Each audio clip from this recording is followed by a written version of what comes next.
Chapter 12, Years in My Master's Hermitage. You have come, Sri Yukteswar greeted me from a tiger skin on the floor of a balcony sitting room. His voice was cold, his manner unemotional. Yes, dear master, I am here to follow you. Kneeling, I touched his feet. How can that be? You ignore my wishes. No longer, Guruji. Your wish shall be my law. That is better. Now I can assume responsibility for your life. I willingly transfer the burden, master. My first request then is that you return home to your family. I want you to enter college in Calcutta. Your education should be continued. Very well, sir, I hid my consternation. Would importune books pursue me down the years? First father, now Sri Yukteswar. First father, now Sri Yukteswar. Someday you will go to the West. Its people will be more receptive to India's ancient wisdom if the strange Hindu teacher has a university degree. You know best, Guruji. My gloom departed. The reference to the West I found puzzling, remote, but my opportunity to please Master by obedience was virtually immediate, vitally immediate. You will be near in Calcutta. Excuse me. Come here whenever you find time. Every day if possible, Master. Gratefully, I accept your authority in every detail of my life. On one condition. Yes, that you promise to reveal God to me. An hour-long verbal tussle ensued. A master's word cannot be falsified. It is not lightly given. The implications in the pledge open out vast metaphysical vistas. A guru must be on intimate terms, indeed, with the creator before he can obligate him to appear. I sensed Sri Yukteswar's divine unity and was determined as his disciple to press my advantage. You are of exacting disposition. Then Master's consent rang out with compassionate finality. Let your wish be my wish. A lifelong shadow lifted from my heart. A vague search hither and yon was over. I had found eternal shelter in the true guru. Come, I will show you the hermitage. Master rose from his tiger mat. In glancing about, I noticed on the wall a picture that was garlanded with a spray of jasmine. Lahiri Mahasaya, I said in astonishment. Yes, my divine guru. Sri Yukteswar's tone was reverently vibrant. Greater he was as man and yogi than any other teacher whose life came within the range of my investigations. Silently, I bowed before the familiar picture. Soul homage sped to the peerless master, who, blessing my infancy, had guided my steps to this hour. Led by my guru, I strolled about the house and its grounds. Large, ancient, and well-built, the massive pillared hermitage surrounded a courtyard. Outer walls were moss-covered, pigeons fluttered over the flat gray roof, unceremoniously sharing the ashram quarters. A rear garden was pleasant with jackfruit, mango, and plantain trees. Balustrated balconies of upper rooms in the two-storied building faced the courtyard from three sides. A spacious ground floor hall with high ceilings supported by colonnades was used. Master said, chiefly during the annual festivities of Durga Puja. Here's a footnote, which means worship of Durga. This is the chief festival of the Bengali almanac, and at most places lasts for 9 days in the month of Asvina, September, October. Durga, literally the inaccessible, is an aspect of the divine mother, Shakti, the female creative force personified. She is traditionally the destroyer of all evils. A narrow stairway led to Sri Yukteswar's sitting room, whose small balcony overlooked the street. The ashram was plainly furnished. Everything was simple, clean, and utilitarian. Several Western-style chairs, benches, and tables were in evidence. Master invited me to stay overnight. A supper of vegetable curry was served by two young disciples who were receiving hermitage training. Guruji, please tell me something of your life. I was squatting on a straw mat near his tiger skin.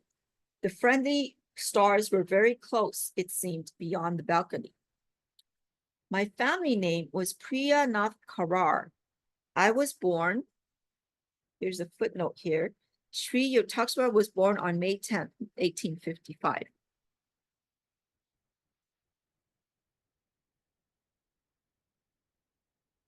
I was born here in Serampore, where father was a wealthy businessman.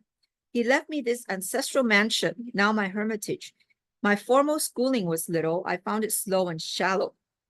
In early manhood, I undertook the responsibilities of a householder and have one daughter, now married. My middle life was blessed with the guidance of Lahiri Mahasaya. After my wife died, I joined the Swami order and received the new name of Sri Yukteswar Giri, which are my simple annals. And here's a footnote. Yukteswar means united in Ashwara, a name of God. Giri is the classificatory distinction of one of the 10 ancient Swami branches. Sri means holy. It is not a name, but a respectful title. Master smiled at my eager face. Like all biographical sketches, his words had given the outward facts without revealing the inner man. Guruji, I would like to hear some stories of your childhood. I will tell you a few, each one with a moral. Sri Yukteswar's eyes twinkled with his warning. My mother once tried to frighten me with an appalling story of a ghost in a dark chamber. I went there immediately and expressed my disappointment at having missed the ghost. Mother never told me another horror tale.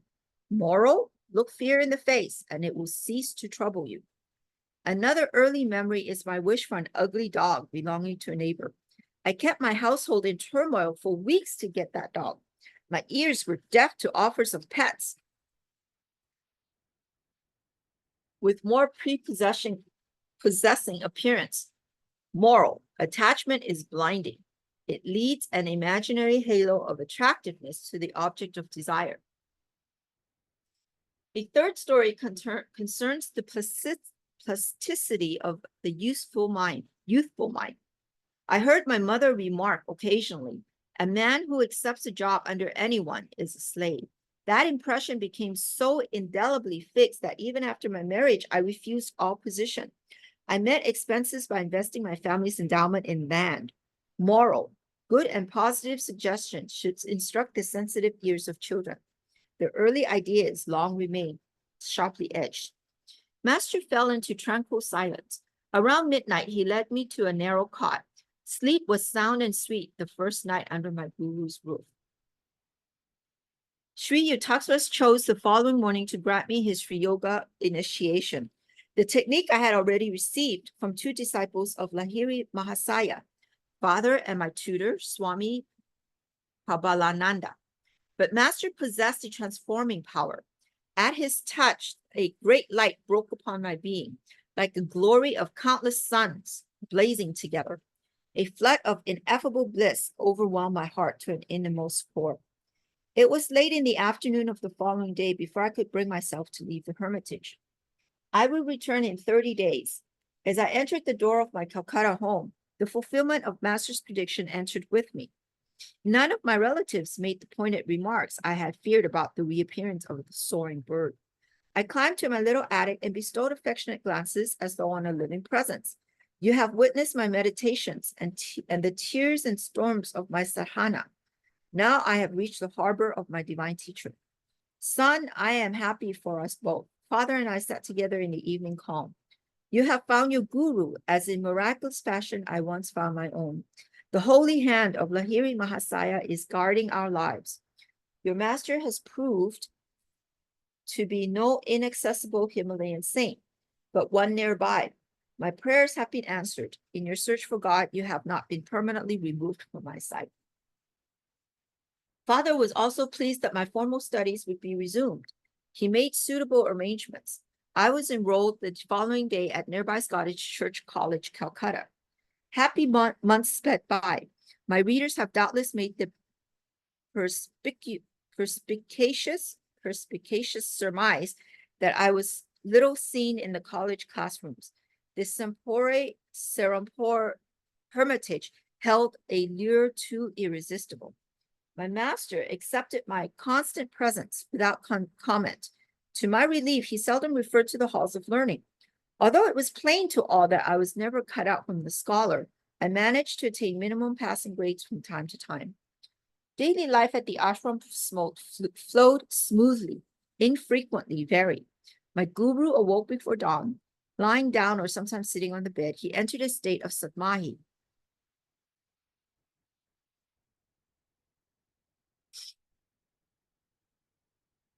Here is a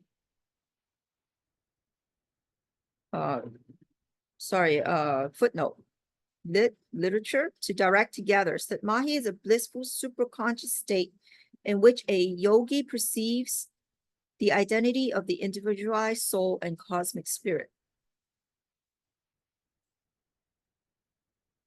It was simplicity itself to discover when Master had awakened, abrupt halt of stupendous snores. And here's a footnote. Snoring, according to physiologists, is an indication of perfect relaxation. Oh, that's interesting. A sigh or two, perhaps a bodily movement.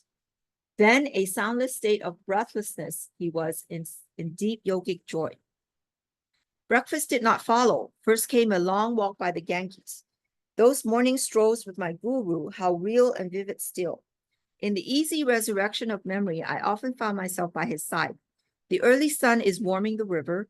His voice rings out, rich with authenticity of wisdom.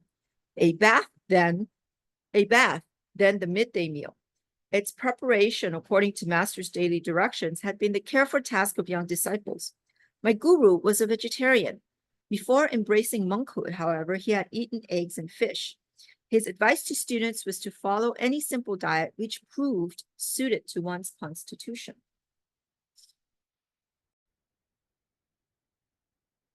Master ate little, often rice colored with turmeric or juice of beets or spinach and lightly sprinkled with buffalo ghee and melted butter.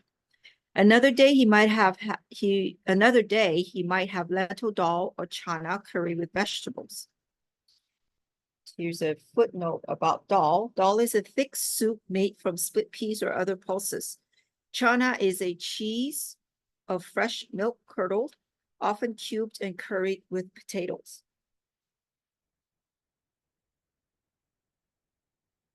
For dessert, mangoes or oranges with rice pudding or jackfruit juice. Visitors appeared in the afternoons. A steady stream poured from the world into the tranquil hermitage. My guru treated all guests with courtesy and kindness. A master, one who has realized himself as the omnipresent soul, not the body or the ego, perceives in all men a striking similarity. The impartiality of saints is rooted in wisdom. They are no longer influenced by the alternating forces of Maya, no longer subject to the likes and dislikes that confuse the judgment of unenlightened men. Sri Yukteswar showed no special consideration to those who were powerful, rich, or accomplished. Neither did he slight others for their poverty or illiteracy. He would listen respectfully to words of truth from a child, and on occasion would openly ignore a conceited pundit. 8 o'clock was the supper hour, and sometimes found lingering guests. My guru would not excuse himself to eat alone. None left his ashram hungry or dissatisfied. Sri Yukteswar was never at a loss, never dismayed by unexpected visitors. Under his resourceful directions to the disciples, scanty food would emerge a banquet. Yet he was economical. His modest funds went far. Be comfortable within your purse, he often said. Extravagance will bring you discomfort, whether in the details of hermitage entertainment or of building and repair work or of other practical concerns. Master manifested the originality of a creative spirit. Quiet evening hours often brought one of my guru's discourses, treasures against time. His every utterance was chiseled by wisdom. A sublime self-assurance marked his mode of expression. It was unique. He spoke as none other, in my experience, ever spoke. His thoughts were weighted in a delicate balance of discrimination before he permitted them the outward garb of speech. The essence of truth, all pervasive with even a physiological aspect, came from him like a fragrant exudation of the soul. I was conscious always that I was in the presence of a living manifestation of God. The weight of his divinity automatically bowed my head before him. If guests detected that Sri Yukteswar was becoming engrossed with the infinite, he quickly engaged them in conversation. He was incapable of striking a pose or of flaunting his inner withdrawal.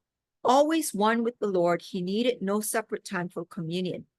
A self-realized master has already left behind the stepping stone of meditation. The flower falls when the fruit appears, but saints often cling to spiritual forms in order to set an example for disciples. As midnight approached, my guru might fall into a doze with a naturalness of a child. There was no fuss about bedding. He often lay down without even a pillow on a narrow Davenport, which was the background for his customary tiger skin seat. A night-long philosophical discussion was not rare. Any disciple could summon it by intensity of interest. I felt no tiredness then, no desire for sleep. Master's living words were sufficient. Ah, it is dawn. Let us walk by the Ganges. So ended many of my periods of nocturnal edification. Early months with Sri Yukteswar culminated in a useful lesson: how to outwit a mosquito. At home, my family always used protective curtains at night. I was dismayed to discover that in the Serampore hermitage, this prudent custom was honored in the breach. Yet the insects were in full residence. I was bitten from head to foot. My guru took pity on me. Buy yourself a curtain, and also one for me, he laughed, and added, if you buy only one for yourself, all mosquitoes will concentrate on me. I was more than thankful to comply. On every night that I went to Serampore, my guru would ask me to arrange the bedtime curtains. At night, when a cloud of mosquitoes surrounded us, Master failed to issue his usual instructions. I listened nervously to the anticipatory hum of the insects. Getting into bed, I threw a propitiatory prayer in their general direction. A half hour later, I coughed pretentiously to attract my guru's attention. I thought I would go mad with the bites and especially the singing drone as the mosquitoes celebrated bloodthirsty rites.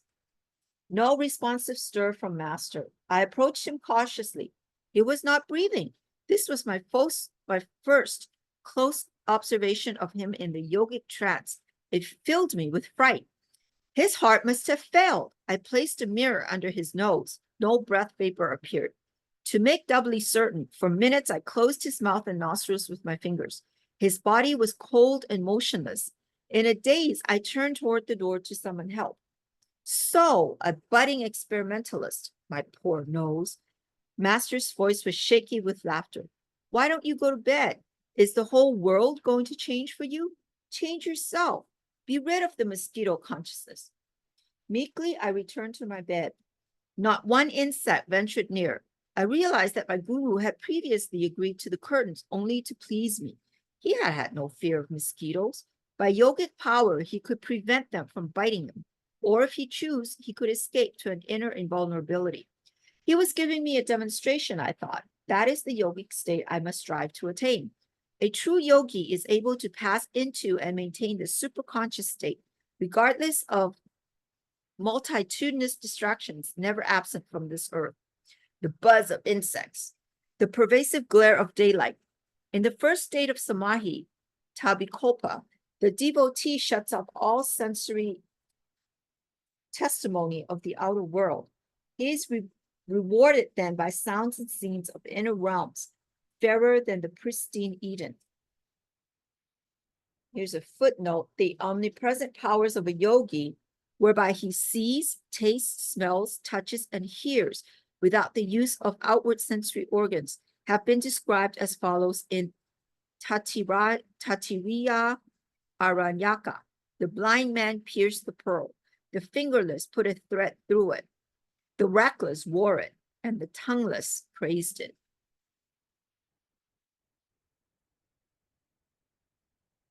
The instructive mosquitoes served for another early lesson in their ashram. It was the gentle hour of dusk. My guru was matchlessly interpreting the ancient texts. At his feet, I was in perfect peace. A rude mosquito entered the idol and competed for my attention. As it dug a poisonous hypothermic needle into my thigh, I automatically raised an avenging hand. reprieve from impending execution. An opportune memory had come to me of Patanjali's aphorism on ahimsa, harmlessness. And here's a footnote on that. In the presence of a man perfected in ahimsa, nonviolence, enmity in any creature does not rise. Yoga Sutras 235. Why didn't you finish the job? Master, do you advocate taking life? No, but in your mind, you had already struck the death blow. I don't understand. By ahimsa, Patanjali meant removal of the desire to kill. Sri Yukteswar had found my mental processes an open book. This world is inconveniently arranged for a literal practice of ahimsa. Man may be compelled to exterminate harmful creatures. He is not under a similar compulsion to feel anger or animosity. All forms of life have an equal right to the air of Maya. The saint who uncovers the secret of creation will be in harmony with nature's countless bewildering expressions. All men may understand this truth by overcoming the passion for destruction. Guruji, should one offer himself a sacrifice rather than kill a wild beast? No, man's body is precious. It has the highest evolutionary value because of unique brain and spinal centers.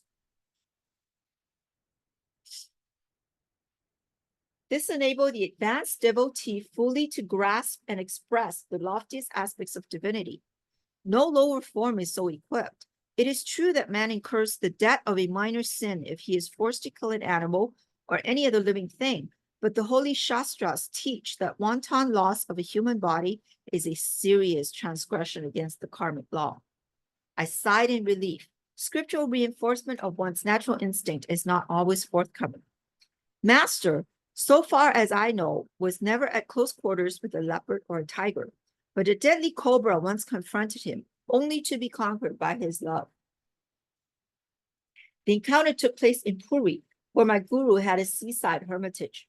Prafulla, a young disciple of Sri Yukteswar's later years, was with Master on this occasion. We were seated outdoors near the ashram, Prafulla told me. A cobra appeared nearby, a 4-foot length of sheer terror. Its hood was angrily expanded as it raced toward us. Master gave a welcoming chuckle, as though to a child. I was filled with consternation to see Sri Yukteswarji engage in a rhythmical clapping of hands. Here's a footnote. The cobra swiftly strikes at any moving object within its range. In most cases, almost complete immobility is one's sole hope of safety. The cobra is much feared in India, where it causes annually about 5,000 deaths.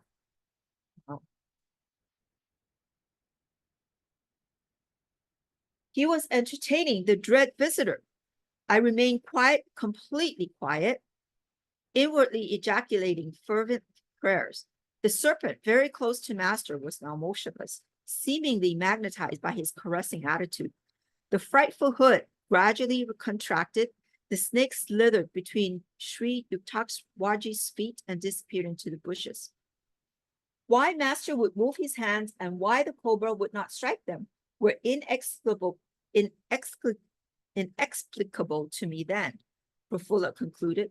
I have since come to realize that our divine guru is beyond fear of hurt from any creature. One afternoon during my early months at the ashram, I found Sri Yukteswar's eyes fixed on me piercingly. You are too thin, Mukunda. His remark struck a sensitive point. My sunken eyes and emaciated appearance were not to my liking. Chronic dyspepsia had afflicted me since childhood. Many bottles of tonic stood on a shelf in my room at home. None had helped me. Occasionally, I would sadly ask myself if life were worthwhile with a body so unsound. Medicines have limitations. The divine creative life force has none. Believe that, you shall be well and strong. Master's words instantly convinced me that I could successfully apply their truth in my own life. No other healer, and I had tried many, had been able to arouse in me such profound faith. Day by day, I waxed in health and strength. Through Sri Yukteswar's hidden blessing, In 2 weeks, I gained the weight that I had vainly sought in the past. My stomach ailments vanished permanently. On later occasions, I was privileged to witness my guru's divine healings of persons suffering from diabetes, epilepsy, tuberculosis, or paralysis. Years ago, I too was anxious to put on weight. Master told me shortly after he had healed me. During convalescence after a severe illness, I visited Lahiri Mahasaya in Banaras. Sir, I said, I have been very sick and have lost many pounds. I see, Yukteswar. Here's a footnote. Lahiri Mahasaya actually said Kriya, Master's first name, not Yukteswar, monastic name, not taken by my guru during Lahiri Mahasaya's lifetime. See page 121. Yukteswar is substituted here and in a few other places in this book in order to avoid the confusion of two names. I see, Yukteswar, you make yourself unwell. Now you think you are thin. This reply was far from the one I had expected. My guru, however, added encouragingly, let me see. I'm sure you ought to feel better tomorrow. My receptive mind accepted his words as a hint that he was secretly healing me. The next morning, I sought him out and exclaimed exultingly, Sir, I feel much better today. Indeed, today you invigorate yourself. No, Master, I protested. It is you who have helped me. This is the first time in weeks that I have had any energy. Oh, yes, your malady has been quite serious. Your body is frail yet. Who can say how it will be tomorrow? The thought of a possible return of my weakness brought me a shudder of cold fear. The following morning, I could hardly drag myself to Lahiri Mahasaya's home. Sir, I am ailing again. My guru's glance was quizzical. So, once more you indispose yourself. My patience was exhausted. Guru Deva, I said, I realize now that day by day you have been ridiculing me. I don't understand why you disbelieve my truthful reports. Really, it has been your thoughts that have made you feel alternately weak and strong. My guru looked at me affectionately.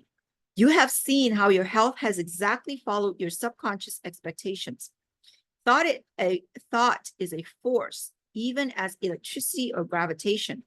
The human mind is a spark of the almighty consciousness of God. I could show you that whatever your powerful mind believes very intensely would instantly come to pass. Knowing that Lahiri Mahasaya never spoke idly, I addressed him with great awe and gratitude. Master, if I think that I am well and that I have regained my former weight, shall those things come to pass? It is so, even at this moment. My guru spoke gravely, his gaze concentrated on my eyes. I instantly felt an increase, not only of strength, but of weight. Lahiri Mahasaya retreated into silence. After a few hours at his feet, I returned to my mother's house, where I stayed during my visits to Banaras. My son, what is the matter? Are you swelling with dropsy? Mother could hardly believe her eyes. My body was now as full and robust as it had been before my illness. I weighed myself and found that in one day I had gained 50 pounds. Holy moly. One day gained 50 pounds. They have remained permanently. Friends and acquaintances who had seen my thin figure were overcome with amazement. A number of them changed their mode of life and became disciples of Lahiri Mahasaya as a result of this miracle. My guru, awake in God, knew this world to be nothing but an objectified dream of the Creator. Because he was completely unaware of his unity with the divine dreamer, Lahiri Mahasaya could materialize or dematerialize or make any other change he wished in the dream atoms of the phenomenal world. Here's a footnote. What things soever ye desire, when ye pray, believe that ye receive them and ye shall have them. Mark 11:24. God united masters are fully able to transfer their divine realizations to advanced disciples, as Lahiri Mahasaya did for Sri Yukteswar on this occasion.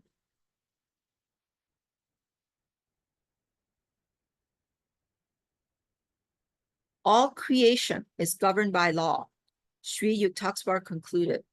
The disciples that operate in the outer universe, discoverable by scientists, are called natural laws, but there are subtler laws that rule the hidden spiritual planes and the inner realm of consciousness. These principles are knowable through the science of yoga. It is not the physicist, but the self-realized master who comprehends the true nature of matter. By such knowledge, Christ was able to restore the servant's ear after it had been severed by one of his disciples. Here's a footnote. And one of them smote the servant of the high priest and cut off his right ear. And Jesus answered and said, Suffer ye thus far. And he touched his ear and healed him. Luke chapter 22, verse 50-51.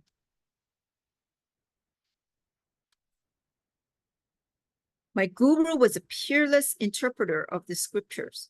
Many of my happiest memories are centered in his discourses, but his jeweled thoughts were not cast into the ashes of heedlessness or stupidity. One restless movement of my body or my slight lapse into absent-mindedness would suffice to put an abrupt period to Master's exposition. You are not here, Sri Yukteswar interrupted himself one afternoon with this observation.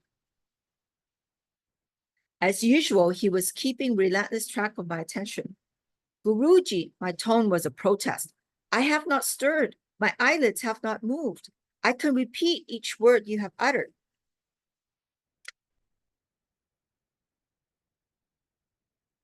Nevertheless, you were not fully with me. Your objection forces me to remark that in your mental background, you were creating three institutions. One was a sylvan retreat on the plain, another on a hilltop, still another by the ocean. Those vaguely formulated thoughts had indeed been present almost subconsciously. I glanced at him apologetically. What can I do with such master? What can I do with such a master? One who penetrates my random musings. You have given me that right. The subtle truths I'm expounding cannot be grasped without your complete concentration. Unless necessary, I do not invade the seclusion of others' minds. Man has the natural privilege of roaming secretly among his thoughts. The unbidden Lord does not enter here, enter there. Neither do I venture intrusion. You are ever welcome, Master. Your architectural dreams will materialize later. Now is the time for study. Thus, incidentally, in a simple way, my guru revealed his knowledge of the coming of three important events in my life. Since early youth, I had had enigmatic glimpses of three buildings, each in a different setting. In the exact sequence Sri Yukteswar had indicated, these visions took ultimate form. First came my founding of a boys' yoga school on a plain in Ranchi, then American headquarters on a Los Angeles hilltop, and then a hermitage in Encinitas, California, overlooking the vast Pacific. Master never arrogantly said, I prophesy that such and such an event shall occur. He would rather hint, don't you think it may happen? But his simple speech hid Vedic power.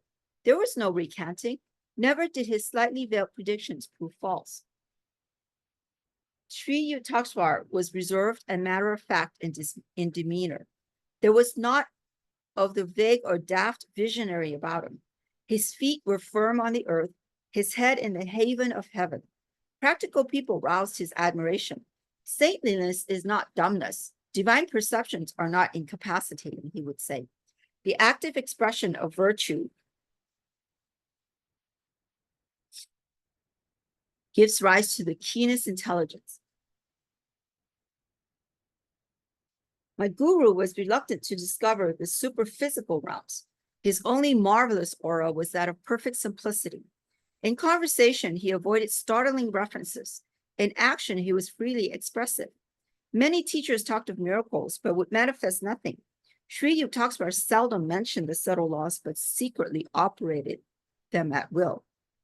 A man of realization does not perform any miracle until he receives an inward sanction, Master explained. God does not wish the secrets of his creation revealed promiscuously. And here is a footnote. Give give not that which is holy unto the dogs, neither cast ye your pearls before swine, lest they trample them under their feet and turn again and rend you. Matthew chapter 7, verse 6. Also, every individual in the world has an inalienable right to his free will. A saint will not encroach on that independence. The silence habitual to Sri Yukteswar was caused by his deep perceptions of the infinite. No time remained for the interminable revelations that occupy the days of teachers without self-realization. A saying from the Hindu scriptures is, in shallow men, the fish of little thoughts cause much commotion. In oceanic minds, the whales of inspiration make hardly a ruffle. Because of my guru's unspectacular guise, only a few of his contemporaries recognized him as a superman. The adage, he is a fool that cannot conceal his wisdom, could never be applied to my profound and quiet master. Though born a mortal like all others, Sri Yukteswar achieved identity with the ruler of time and space. Master found no insuperable obstacle to the emergence of human and divine. No such barrier exists, I came to understand, save in man's spiritual unadventurousness. I always thrilled at the touch of Sri Yukteswar's holy feet. A disciple is spiritually magnetized by reverent contact with a master. A subtle current is generated. The devotee's undesirable habit mechanisms in the brain are often as if cauterized. The grooves of his worldly tendencies are beneficially disturbed. Momentarily, at least, he may find the secret veils of Maya lifting and glimpse the reality of bliss. My whole body responded with a liberating glow whenever I knelt in the Indian fashion before my guru. Even when Lahiri Mahasaya was silent, Master told me, or when he conversed on other than strictly religious topics, I discovered that nonetheless he had transmitted to me ineffable knowledge. Sri Yukteswar affected me similarly. If I entered the hermitage in a worried or indifferent frame of mind, my attitude imperceptibly changed. A healing calm descended at the mere sight of my guru. Each day with him was a new experience in joy, peace, and wisdom. Never did I find him deluded or emotionally intoxicated with greed, anger, or human attachment. The darkness of Maya is silently approaching. Let us hide homeward within. With these cautionary words, Master constantly reminded his disciples of their need for Kriya Yoga. A new student occasionally expressed doubts regarding his own worthiness to engage in yoga practice. Forget the past, Sri Yukteswar would console him. The vanished lives of all men are dark with many shames. Human conduct is ever unreliable until man is anchored in the divine. Everything in future will improve if you are making a spiritual effort now. Master always had young chelas, disciples, in his ashram. Their intellectual and spiritual education was his lifelong interest. Even shortly before he passed on, he accepted as hermitage residents 2 6-year-old boys and a youth of 16. All those in his charge were carefully trained. Disciple and discipline were etymologically and practically related. The ashram residents loved and revered their guru. A slight clap of his hands sufficed to bring them eagerly to his side. When his mood was silent and withdrawn, no one ventured to speak. When his laugh rang jovially, children looked upon him as their own. Sri Yukteswar seldom asked others to render him a personal service, nor would he accept a chela's help unless it was offered cheerfully. Master himself would wash his clothes if the disciples forgot the privileged task. His unusual garment was the traditional ochre-colored Swami robe. For indoor use, he wore laceless shoes that had been made in accordance with Yogi custom of tiger or deer skin. Sri Yukteswar spoke fluent English, French, Bengali, and Hindi. His Sanskrit was fair.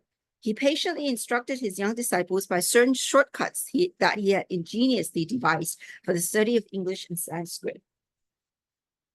Master was not solicitously attached to his body, but he was cautious of it. The divine, he pointed out, is properly manifested through physical and mental soundness. He disencompassed all extremes.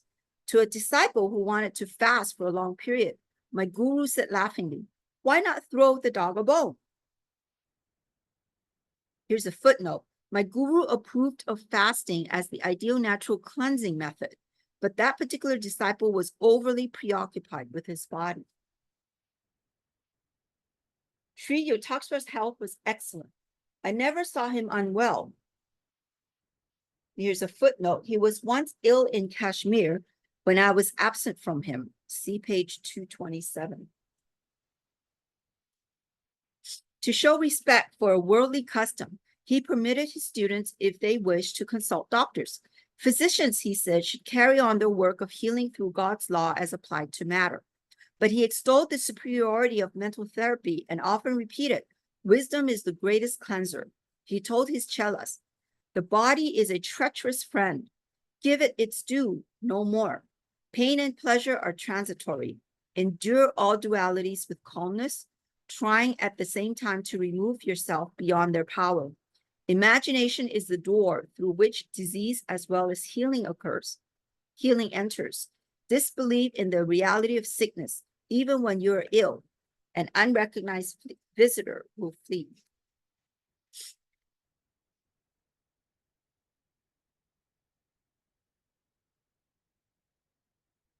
Master numbered many doctors among his disciples. Those who have studied physiology should go further and investigate the signs of the soul, he told them. A subtle spiritual structure is hidden just beyond the bodily mechanism. Here's a footnote. A courageous medical man, Charles Robert Richet, awarded the Nobel Prize in Physiology, wrote as follows. Metaphysics is not yet officially a science recognized as such, but it is going to be. At Edinburgh, I was able to affirm before 100 physiologists that our five senses are not our only means of knowledge, and that a fragment of reality sometimes reaches the intelligence in other ways. Because a fact is rare is no reason that it does not exist. Because a study is difficult, is that a reason for not understanding it? Those who have railed at metaphysics as an occult science will be as ashamed of themselves as those who railed at chemistry on the ground that the pursuit of the philosopher's stone was illusory. In the matter of principles, there are only those of Lavoisier, Claude Bernard, and Pasteur, the experimental everywhere and always. Greetings, then, to the new science, which is going to change the orientation of human thought.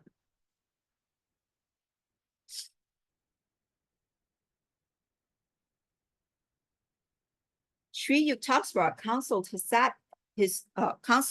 his students to be living liaisons of Western and Eastern virtues. Himself an executive Occidental in outer habits, inwardly he was the spiritual Oriental.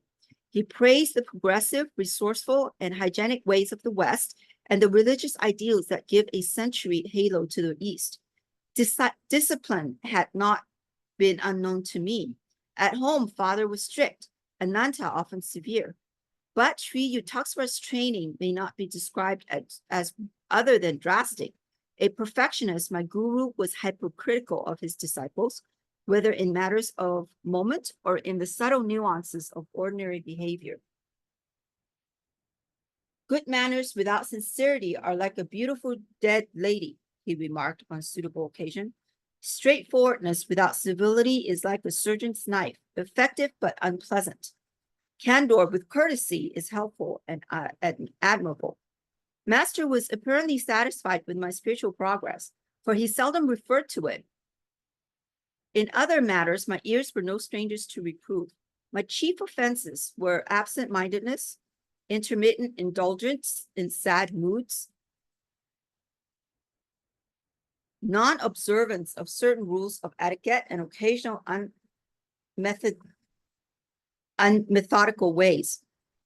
Observe how the activities of your father, Bhagavati, are well organized and well balanced, my guru pointed out.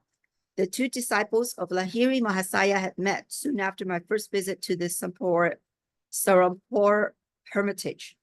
Father and master deeply admired each other. Both had built a beautiful inner life on foundations of spiritual granite, insoluble against the ages. From the transient teacher of my earlier life, I had imbibed a few erroneous lessons. A chela, I had been told, need not concern himself strenuously with worldly duties. When I had neglected and carelessly performed my task, I had not been chastised. Human nature finds such instruction very easy of assimilation. Under master's unsparing rod, however, I soon recovered from the agreeable delusions of irresponsibility. Those who are too good for this world are adorning some other. Sri Yukteswar remarked one day, so long as you breathe the free air of earth, you are under obligation to render grateful service. Only he who has fully mastered the breathless state is freed from cosmic imperatives, he added dryly. I shall not fail to let you know when you have attained the final perfection. Here's a footnote on breathless state, samadhi, superconsciousness. My guru could not be bribed, even by love. He showed no leniency to anyone who, like myself, had willingly offered to become a disciple. Whether master and I were surrounded by his students or by strangers or were alone together, he always spoke plainly and unbraided sharply. No trifling lapse into shallowness or inconsistency escaped his rebuke. This flattening to the ego treatment was hard to endure, but my unchangeable resolve was to allow Sri Yukteswar to iron out all of my psychological kinks. As he labored at this titanic transformation, I shook many times under the weight of his disciplinary hammer. If you don't like my words, you are at liberty to leave. At any time, master assured me. I want nothing from you but your own improvement. Stay only if you feel benefited. I am immeasurably grateful for the humbling blows he dealt my vanity. I sometimes felt that metaphorically he was discovering and uprooting every diseased tooth in my jaw. The hard core of egotism is difficult to dislodge except rudely. With its departure, the divine finds at last an unobstructed channel. In vain, it seeks to percolate through flinty hearts of selfishness. Sri Yukteswar's intuition was penetrating. Heedless of remarks, he often replied to one's unexpressed thoughts. The words a person uses and the actual thoughts behind them may be poles apart. By calmness, my guru said, try to feel the thoughts behind the confusion of men's verbiage. The disclosures of divine insight are often painful to worldly ears. Master was not popular with superficial students. The wise, always few in number, deeply revered him. I dare say, Sri Yukteswar would have been the most sought-after guru in India had his speech not been so candid and so censorious. I am hard on those who come for my training, he admitted to me.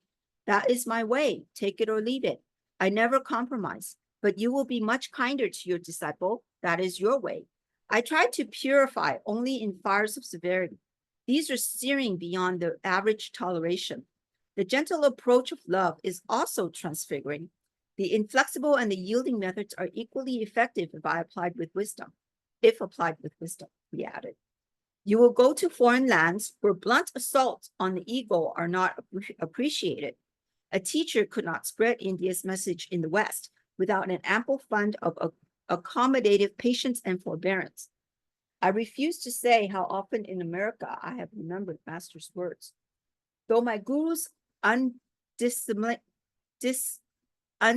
speech prevented a large following during his years on earth, nevertheless, through an ever-growing number of sincere students of his teachings, his spirit lives on in the world today. Warriors like Alexander the Great seek sovereignty over the soil. Masters like Sri Yukteswar win a farther dominion in men's souls. It was Master's practice to point out the simple, negligible shortcomings of his disciples with an air of portentous gravity. One day, my father visited Serampore to pay his respects to Sri Yukteswar. My parent expected very likely to hear some words in my praise. He was shocked to be given a long account of my imperfections. He rushed to see me. From your guru's remarks, I thought I'd find you a complete wreck. My parent was between tears and laughter. The only cause of Sri Yukteswar's displeasure at the time was that I had been trying, against his gentle hint, to convert a certain man to the spiritual path. With indignant speed, I sought out my guru. He received me with downcast eyes, as though conscious of guilt. It was the only time I ever saw the divine lion meet before me. The unique moment was savored to the full. Sir, why did you judge me so mercilessly before my astounded father? Was that just? I will not do it again. Sri Yukteswar's tone was apologetic. Instantly, I was disarmed. How readily had a great man admitted a fault.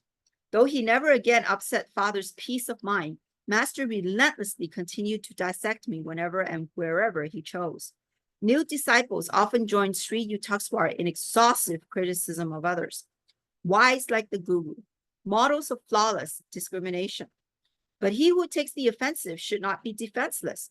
A carping students themselves fled precipitantly, as soon as Master publicly unloosed in their direction a few shafts from his analytical quiver.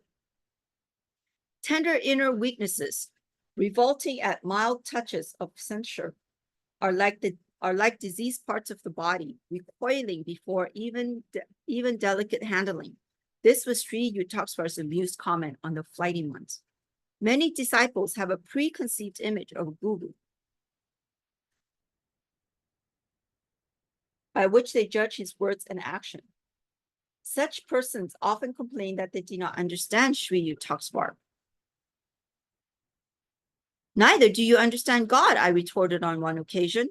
If a saint were clear to you, you would not be one. Oh, you would be one. Among the trillion mysteries, breathing every second the inexplicable air, may one venture to ask that the fathomless nature of a master be instantly grasped. Students came and they generally went. Those who craved an easy path, that of instant sympathy and comforting recognitions of one's merits, did not find it at the Hermitage. Master offered his disciples shelter and shepherding for the eons, but many students miserly demanded ego balm as well. They departed, preferring before any humility life's countless humiliations. Sri Yukteswar's blazing rays, the open penetrating sunshine of his wisdom, were too powerful for their spiritual sickness. They sought out some lesser teacher who, shading them with flattery, permitted the fitful sleep of ignorance. During my early months with Master, I experienced a sensitive fear of his reprimands. I soon saw that his verbal vivisections were performed only on persons who, like myself, had asked him to discipline them. If any writhing student made a protest, Sri Yukteswar, unoffended, would fall into silence. His words were never wrathful, but impersonal with wisdom. Master's rebukes were not aimed at casual visitors. He seldom remarked on their defects, even if conspicuous. But towards students who sought his counsel, Sri Yukteswar felt a serious responsibility. Brave indeed is the guru who undertakes to transform the crude ore of ego-permeated humanity. A saint's courage is rooted in his compassion for Maya, bewildered men, the stumbling eyeless of the world. After I had abandoned underlying resentment, I found a marked decrease in my chastisement. In a very subtle way, Master melted into comparative clemency. In time, I demolished every wall of rationalization and subconscious reservation behind which the human personality generally shields itself. The reward was an effortless harmony with my guru. I discovered him then to be trusting, considerate, and silently loving. Undemonstrative, however, he bestowed no word of affection. Here's a footnote. Our conscious and subconscious being is crowned by the superconsciousness. Rabbi Israel H. Leventhal pointed out in a lecture in New York.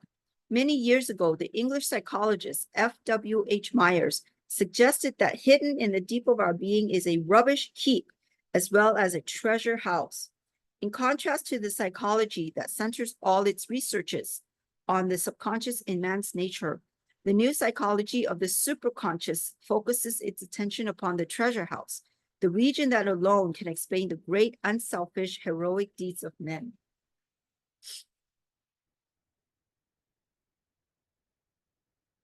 My own temperament is principally devotional. It was disconcerting at first to find that my guru, saturated with jnana, but seemingly dry of bhakti, expressed himself chiefly in terms of cold spiritual mathematics. Here's a footnote on jnana, wisdom, and bhakti, devotion, two of the main paths to God.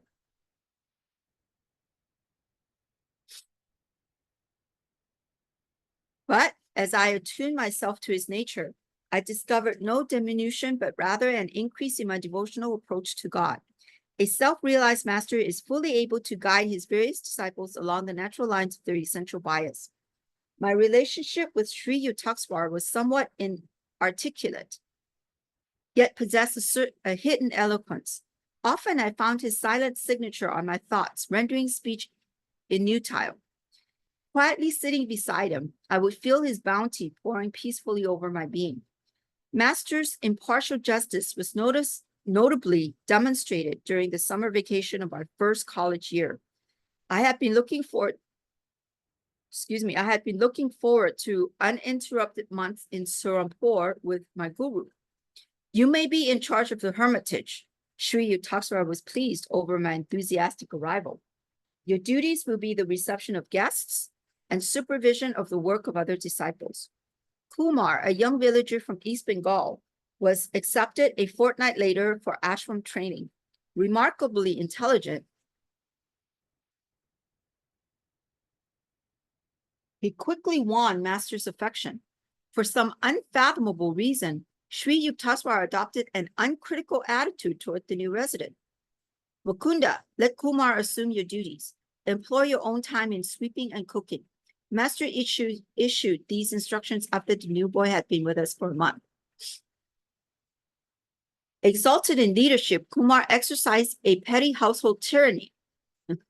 In silent mutiny, the other disciples continued to seek me out for daily counsel. This situation continued for 3 weeks. Then I overheard a conversation between Kumar and Master. Mukunda is impossible, the boy said. You made me supervisor, yet the others go to him and obey him. That's why I assigned him to the kitchen and you to the parlor, so you might come to realize that a worthy leader has the desire to serve, not to dominate. Sri Yukteswar's withering tones were new to Kumar. You wanted Mukunda's position, but could not maintain it by merit. Return now to your earlier work as a cook's assistant.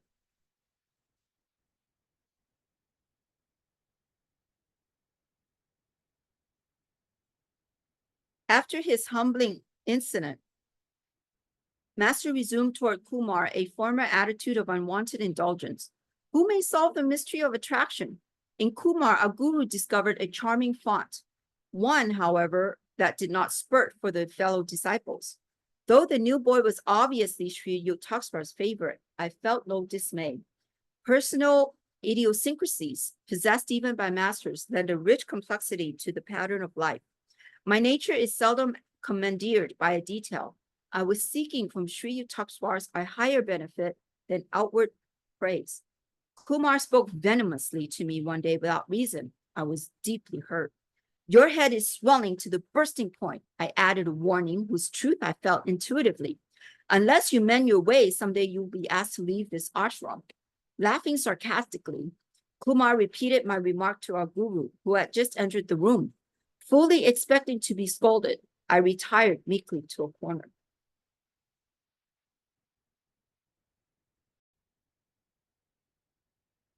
Maybe Mukunda is right, Master's reply to the boy came with unusual coldness. A year later, Kumar set out for a visit to his childhood home. He ignored the quiet disapproval of Sri Yukteswar, who never authoritatively controlled his disciples' movements. On the boy's return to Serampore in a few months, a change was unpleasantly apparent. Gone was the stately Kumar with serenely glowing face. Only an undistinguished peasant stood before us, one who had lately acquired a number of evil habits. Master summoned me and brokenheartedly discussed the fact that the boy was now unsuited to the monastic hermitage life. Mukunda, I will leave it to you to instruct Kumar to leave the ashram tomorrow. I can't do it. Tears stood in Sri Yukteswar's eyes, but he controlled himself quickly. The boy would never have fallen to these depths had he listened to me and not gone away to mix with undesirable companions. He has rejected my protection. The callous world must be his guru still.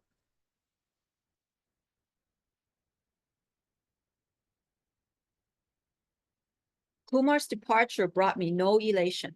Sadly, I wondered how one with the power to win a master's love could readily respond to worldly allures.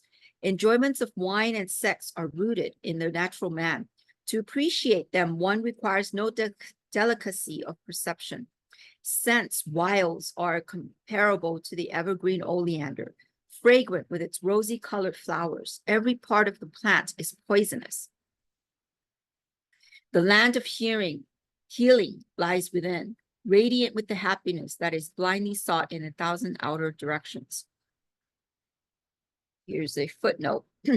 Man in his waking state puts forth innumerable efforts for experiencing sensual pleasures. When the entire group of sensory organs is fatigued, he forgets even the pleasure on hand and goes to sleep in order to enjoy rest in the soul, his own nature.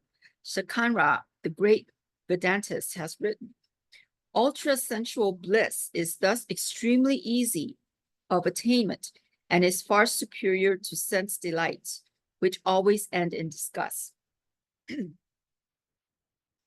Keen intelligence is two-edged, Master once remarked in reference to Kumar's brilliant mind. It may be used constructively or destructively, like a knife, either to cut the boil of ignorance or to decapitate oneself. Intelligence is rightly guided only after the mind has acknowledged the inescapability of spiritual law. My guru mixed freely with men and women disciples, treating all as his children, perceiving their soul equality. He made no distinction and showed no partiality.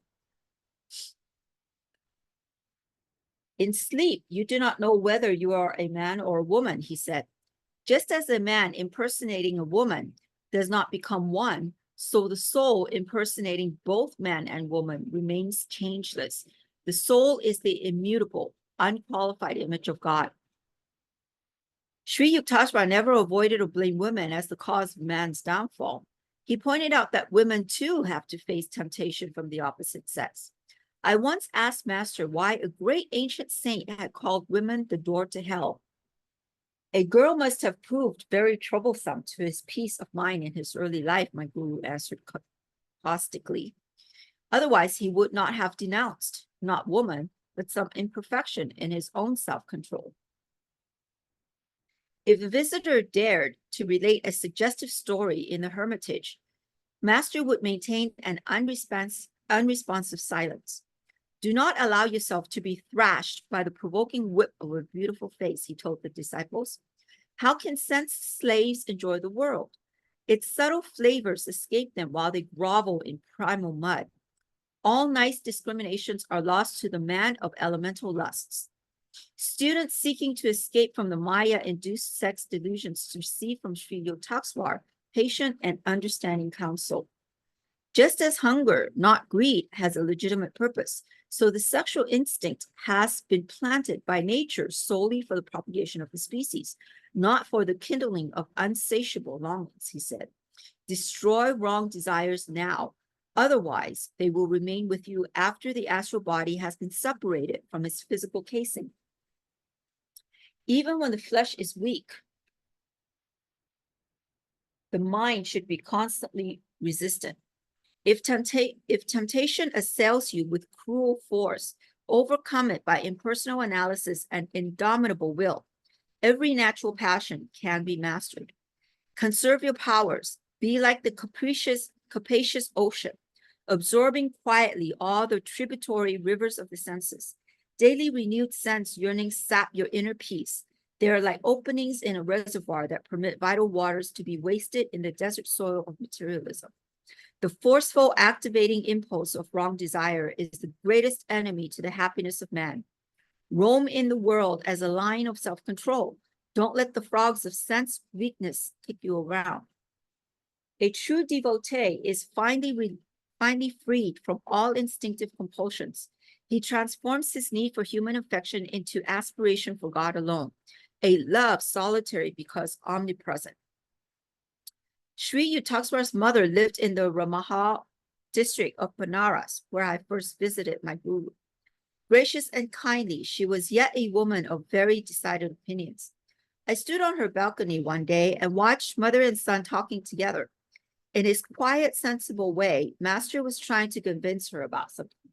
He was apparently unsuccessful, for she shook her head with great vigor. Nay, nay, my son, go away now. Your wise words are not for me. I am not your disciple. Sri Yukteswar backed away without further argument, like a scolded child. I was touched at his great respect for his mother, even in her unreasonable moods. She saw him only as her little boy, not a sage. There was a charm about the trifling incident. It supplied a sidelight on my guru's unusual nature, inwardly humble and outwardly unbendable. The monastic regulations do not permit a Swami to retain connection with worldly ties after their formal severance. He may not perform the ceremonial family rites that are obligatory on the householder.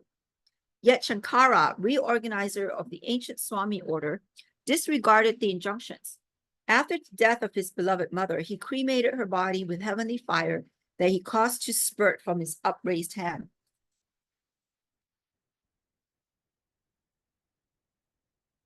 Sri Yukteswar also ignored the restrictions in a fashion less spectacular.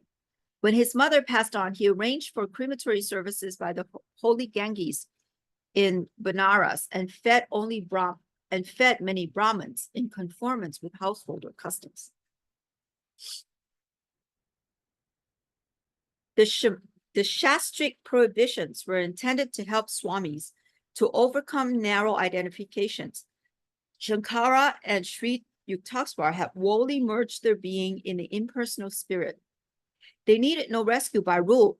Sometimes, too, a master purposely ignores a canon in order to uphold its principle as superior to and independent of form. Thus, Jesus plucked ears of corn on the day of rest. To the inevitable critics, he said, the Sabbath was made for man, and not man for the Sabbath. Here's a footnote. It was from Mark chapter 2, verse 27. With the exception of the scriptures, Sri Yukteswar read little, yet he was invariably acquainted with the latest scientific discoveries and other advancements of knowledge. And here's a footnote. When he so desired, Master could instantly attune himself to the mind of any man, a yogic power mentioned in Patanjali's Yoga Sutras 3:19. His powers as a human radio and the nature of thoughts was explained on page 171 to 172.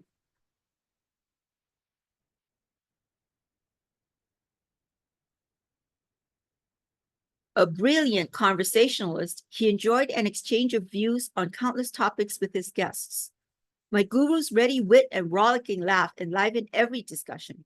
Even grave, often grave, Master was never gloomy. To seek the Lord, men need not disfigure their faces, he would say, quoting from the Bible. Remember that finding God will mean the funeral of all sorrows. And that phrase was from Matthew chapter 6, verse 16. Among the philosophers, professors, lawyers, and scientists who came to the Hermitage, a number arrived for their first visit with the thought of meeting an orthodox religionist. Occasionally, a supercilious smile or a glance of amused tolerance would betray but the newcomers expected nothing more than a few pious platitudes. After talking with Sri Yukteswar and discovering that he possessed precise insight into their specialized fields of knowledge, the visitors would depart reluctantly.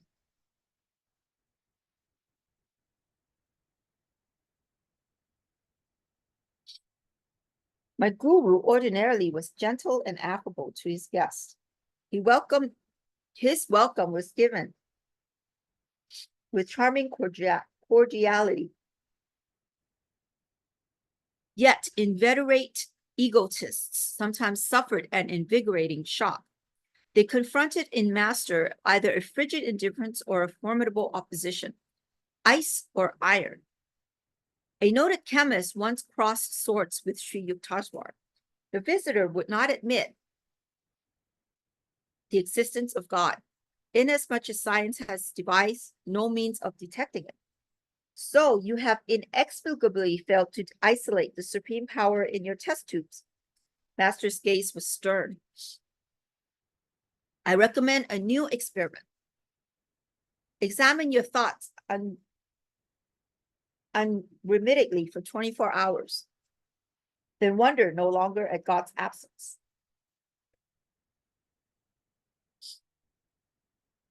A celebrated scholar received a similar jolt. It came during his first visit to the ashram. The rafters resounded as the guest recited passages from the Mahabharata Upanishads and Bhasya's commentaries of Shankara. Here's a footnote. The Upanishads, or Vedanta literature and of the Vedas, which occur in certain parts of the four Vedas, are essential summaries that form the doctrinal basis of the Hindu religion. Schopenhauer praised their deep, original, and sublime thoughts and said, access to the Vedas through Western translation of the Upanishads is, in my eyes, the greatest privilege this century may claim over all previous centuries. I am waiting to hear you. Sri Yukteswar's tone was inquiring, as though silence had reigned. The pundit was puzzled. Quotations there have been in superabundance. Master's words convulsed me with mirth as I squatted in my corner at a respectful distance from the visitor. But what original commentary can you supply from the uniqueness of your particular life? What holy text have you absorbed and made your own? In what ways have these timeless truths renovated your nature? Are you content to be a hollow Victrola, mechanically repeating the words of other men? I give up. The scholar's chagrin was comical. I have no inner realization. For the first time, perhaps, he understood that discerning placement of a comma does not atone for a spiritual coma.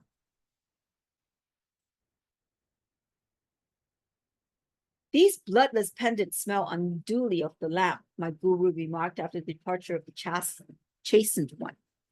They consider philosophy to be a gentle intellectual setting of exercise. Their elevated thoughts are carefully related either to the crudity of outward action or to any scourging inner discipline. Master stressed on other occasions the futility of mere book learning. Do not confuse understanding with a larger vocabulary, he remarked. Sacred writings are beneficial in stimulating desire for inward realization. If one stanza at a time is slowly assimilated, otherwise, continual intellectual study may result in vanity, false satisfaction, and undigested knowledge. Sri Yukteswar related one of his own experiences in scriptural edification. The scene was a forest hermitage in eastern Bengal, where he observed the procedure of a renowned teacher, Dabru Balav. His method, at once simple and difficult, was common in ancient India. Dabru Balav had gathered his disciples around him in the sylvan solitudes. The holy Bhagavad Gita was open before them. Steadfastly, they looked at one passage for half an hour, then closed their eyes. Another half hour slipped away. The master gave a brief comment. Motionless, they meditated again for an hour. Finally, the guru spoke. Do you now understand this stanza? Yes, sir. One in the group ventured this assertion. No, not fully. Seek the spiritual vitality that has given these words the power to rejuvenate India century after century. Another hour passed in silence. The masters dismissed the students and turned to Sri Yukteswar. Do you know the Bhagavad Gita? No, sir, not really, though my eyes and mind have run through its pages many times. Hundreds have replied to me differently. The great sage smiled at Master in blessing. If one busies himself with an outer display of spiritual wealth, what time is left for silent inward diving after our priceless pearls?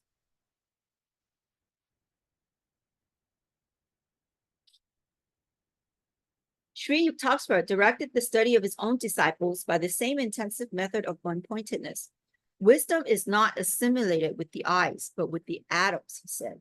When your conviction of a truth is not merely in your brain, but in your being, you may diffidently vouch for its meaning. He discouraged any tendency a student might have to consider book knowledge a necessary step to spiritual realization. The rishis wrote in one sentence profundities that commentating scholars busy themselves over the generations. He said, endless library controversy is for the sluggard minds. What more quickly liberating thought than God is? Nay, God. When man does not easily return to simplicity. But man does not easily return to simplicity. It is seldom God for an intellectualist, but rather learned pomposities. His ego is pleased that he can grasp such erudition. Men who were pridefully conscious of their wealth or worldly possession were likely in Master's presence to add humility to their other possessions. On one occasion, a local magistrate requested an interview at the seaside hermitage in Puri. The man, who was reputed to be ruthless, had it well within his power to dispossess us of the ashram. I mentioned this fact to my guru, but he seated himself with an uncompromising air and did not rise to greet the visitor. Slightly nervous, I squatted near the door. Sri Yukteswar failed to ask me to fetch a chair for the magistrate, who had to be content with a wooden box. There was no fulfillment of the man's obvious expectation that his importance would be ceremoniously acknowledged. A metaphysical discussion ensued. The guest blundered through misinterpretations of the scriptures. As his accuracy sank, his ire rose. Do you know that I stood first in the MA examination? Reason had forsaken him, but he could still shout. Mr. Magistrate, you forget that this is not your courtroom. Master replied evenly. From your childish remarks, one would surmise that your college career had been unremarkable. A university degree, in any case, is not related to Vedic realization. Saints are not produced in batches every semester like accountants. After a stunned silence, the visitor laughed heartily. This is my first encounter with a heavenly magistrate, he said. Later, he made a formal request couched in the legal terms that were evidently part and parcel of his being, to be accepted as a probationary disciple. On several occasions, Sri Yukteswar, like Lahiri Mahasaya, discouraged unripe students who wished to join the Swami order. To wear the orchard robe when one lacks God realization is misleading to society, the two masters said. Forget the outward symbols of renunciation, which may injure you by inducing a false pride. Nothing matters except your steady daily spiritual advancement. For that, use Kriya Yoga. In measuring the worth of a man, a saint employs an invariable criterion, one far different from the shifting yardsticks of the world. Humanity, so variegated in its own eyes, is seen by a master to be divided into only two classes: ignorant men who are not seeking God and wise men who are. My guru personally attended to the details connected with the management of his property. Unscrupulous persons on various occasions attempted to secure possession of master's ancestral land. With determination and even by instigating lawsuits, Sri Yukteswar outwitted every opponent. He underwent these painful experiences from a desire never to be a begging guru or a burden on his disciples. His financial independence was one reason why my alarmingly outspoken master was innocent of the cunnings of diplomacy. Unlike teachers who have to flatter their supporters, my guru was impervious to the influences, open or subtle, of others' wealth. Never did I hear him ask or even hint for money for any purpose. His hermitage training was given free to all disciples. A court deputy arrived one day at the Serampore ashram to serve a legal summons. A disciple named Kanai and I ushered the man into Master's presence. The officer's attitude towards Sri Yukteswar was offensive. It will do you good to leave the shadows of your hermitage and breathe the honest air of a courtroom, he said contemptuously. I could not contain myself. Another word of your insolence and you will be on the floor, I advanced threateningly. Kanaya also was shouting at the deputy. You wretch, dare you bring your blasphemies into this sacred ashram?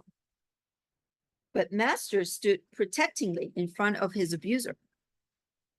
Don't get excited over nothing. This man is only doing his rightful duty. The officer, dazed at his verifying reception, respectfully offered a word of apology and sped away. Amazingly, it was to find that a master with such a fiery will could be so calm within. He fitted the Vedic definition of a man of God. Softer than the flower, their kindness is concerned. Stronger than the thunder where principles are at stake. There are always those in this world who, in Browning's words, endure no light, being themselves obscure. Occasionally, an outsider, fevered over some imaginary grievance, would berate Sri Yukteswar. My imperturbable guru would listen politely, analyzing himself to see if any shred of truth lay within the denunciation. These scenes would bring to my mind one of Master's inimitable observations. Some people try to be tall by cutting off the heads of others. The unfailing composure of a saint is impressive beyond any sermon. He that is slow to anger is better than the mighty, and he that ruleth his spirit than he that taketh the city. That was from Proverbs 16:32. I often reflected that my majestic master could easily have been an emperor or world-shaking warrior had his mind been centered on fame or worldly achievement. He had chosen instead to storm those inner citadels of wrath and egotism, whose fall is the height of a man. End of chapter 12. Wow. Well, thank you, everybody, for tuning in and reading the book with us. That was a long 3 chapters. Anyways, we'll start again with chapter 13 next week, and hope you guys have a wonderful week. See you then. Bye-bye now.